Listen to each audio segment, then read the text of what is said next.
The Pianist. Hello and welcome to our channel, Cinema Recall. Spoilers ahead, watch out and take care. Today we are going to review the biography music movie The Pianist, released in 2002. The Pianist starts in Warsaw, Poland in September 1939 at the beginning of World War II, with the introduction of Wladyslaw Szpilman, played by Adrien Brody, a pianist for local radio. The German army has beaten the Polish army in 3 weeks, and Szpilman's radio station is blasted while he's broadcasting live. During the evacuation of the building, he meets a friend who introduces him to his sister, Dorota. Szpilman is instantly drawn to her. Wladyslaw arrives home to his family and they debate the possibility of successfully departing Poland, but they decide to stay. They listened to the BBC that night and learned that Britain and France had waged war on Germany. The family is happy because they think the war will end soon once the Allies can stand up to Germany. The situation for Jews in Warsaw rapidly deteriorates. 2 German officers stop Wladyk's father from walking on the city sidewalk. As he begins to argue, one of the officers punches him in the face. The family will soon be forced to relocate to the Jewish ghetto formed by Nazi control. The Holocaust begins, and the family, which had been prosperous before the war, is lowered to subsistence status, albeit they are still much better off than most of their fellow Jews in the overcrowded, famished, disease-ridden ghetto. Wladyslaw gets a job playing a piano at a ghetto restaurant, and the family lives, but the ghetto's living standards worsen, and dozens of Jews perish every day from sickness, hunger, and arbitrary acts of violence by German soldiers. The family witnesses the SS marching into a house across the street and arresting a family one night. Because the eldest man is confined to a wheelchair, he is unable to stand when instructed, and the SS officers hurl him over the balcony to his death. The rest of the family is gunned down on the street and run over by the SS truck. Eventually, the family is chosen to be taken to their graves at the Treblinka concentration camp. Henrik and Helena are chosen and taken away, while the rest of the family is directed to the Umschlagplatz to await transportation. Wladyslaw is abruptly plucked from the lines as they walk to the trains by a Jewish guy serving as a police guard. Wladyslaw sees his family members board the train, never to be seen again. He goes into hiding for a few days in the cafe where he used to play piano with his old boss.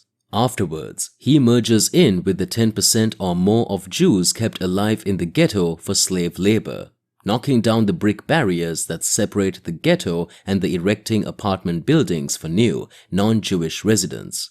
He discovers that some Jews are plotting a revolt and assists them by bringing weaponry into the ghetto. He drops a load of blocks while transporting them and is savagely flogged by an SS officer. He also assists in the smuggling of guns in potato sacks, with the weaponry being handed to resistance members on the other side of the wall in preparation for the insurrection. At one point, he was almost apprehended by a German officer who suspected Wladyk of concealing something in a bag of beans. After this near miss, he chooses to flee and take his chances in a larger city. He flees with the help of a buddy, Majorek, and locates his old acquaintance, Janina, and her husband. Wladyk is sent to an empty apartment near the ghetto wall, where he witnesses a portion of the Jewish ghetto revolt of April to May 1943, for which he assisted in smuggling weapons, and later when the uprising is subsequently suppressed and its members executed.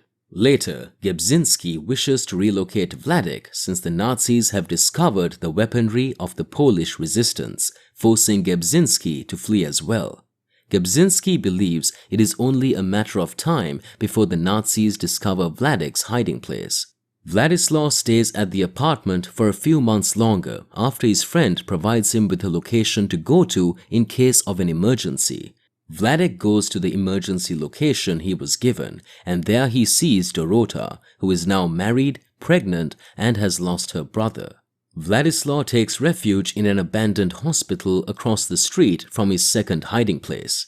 Wladyslaw exits the hospital and leaps back over the wall into the ghetto, which is now an uninhabited, lonely wasteland of bricks and rubble since the Germans have decided to burn Warsaw to the ground.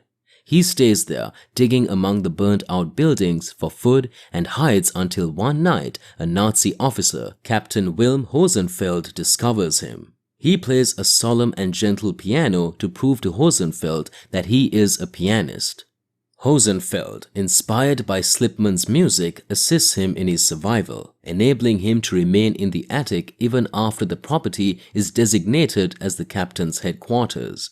When the Russian army approaches Warsaw, Hosenfeld and his employees leave the residence. Hosenfeld hands Wladyk his overcoat and a final parcel of food. He inquires about Wladyk's surname, which sounds identical to Szpilman, the German word for pianist. Wladyslaw soon spots Polish partisans and, filled with enthusiasm, hurries outdoors to welcome his comrades. When they see his coat given to him by Hosenfeld, they mistake him for a German and attempt to kill him before he can persuade them that he is Polish. In the spring, recently liberated Poles pass by a makeshift Russian prisoner of war camp where Hosenfeld is a captive. The Poles scream insults at the Germans over the fence, but when Hosenfeld learns that one of the Poles is a pianist, he rushes to the railing and informs him that he assisted Wladyslaw and begs him to persuade Wladyslaw to repay the favor before being thrown back down on the ground by a Russian soldier. The Polish musician does bring Wladyslaw back to the place to plead with the Russians, but they have vanished by the time he arrives. Wladyslaw is powerless to assist Hosenfeld, but he resumes his piano playing for the radio station. According to the concluding title cards, Hosenfeld died in a Soviet gulag in 1952. Wladyslaw enjoyed a long life, passing away at the ripe old age of 88 in Poland in the year 2000. The movie ends here. I hope you enjoyed the recap.